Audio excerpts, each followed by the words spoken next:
What a relief it is to know that I have video to go along with my review of Such Sweet Thunder.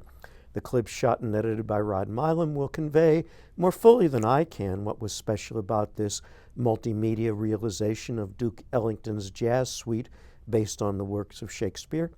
Composing the suite was suggested to Ellington by the staff of Canada's Stratford Festival after he played there in 1956.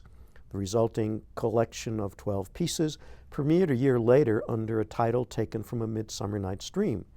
Tom Ridgely, executive producer of Shakespeare Festival St. Louis, came up with the idea of turning Such Sweet Thunder into a theater piece in partnership with Jazz St. Louis, the Big Muddy Dance Company, and the Nine Network of Public Media. Each partner's contribution was impressive by itself, but what made the evening extraordinary was how perfectly integrated everything was. The 16-piece band from Jazz St. Louis played Ellington's music gloriously. 17 dancers from Big Muddy brought splendid individuality and coordination to Dixandro Montalvo's transfixing choreography, which evoked the full range of emotions in the music. The Public Media Commons and Grand Center was the ideal site for Such Sweet Thunder, and not just because the weather was perfect for an outdoor event.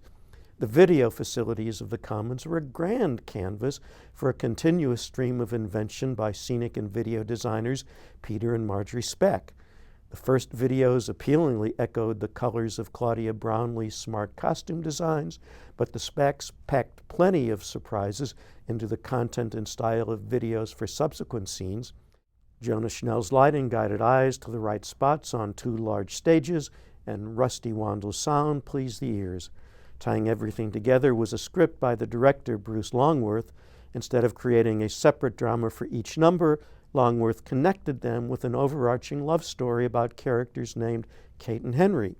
Lines taken for 15 of Shakespeare plays and his sonnets conveyed the complete history of Kate and Henry's relationship. When they met, they spoke the words of Romeo and Juliet's first meeting. Burgeoning love gave way to suspicion and disloyalty, which in turn gave way to forgiveness and reconciliation. Longworth was particularly adept at turning sonnets into a dialogue between 2 lovers. Kate and Henry were dressed as a contemporary couple, but Elizabethan language sounded natural on their lips because Raymie Cornell as Kate and Ron Himes as Henry were masters of putting across the meaning and feelings in Shakespeare's lines. Although I've written about them separately, I don't mean to suggest the actors and the dancers worked in isolation. All their work was part of a single endeavor.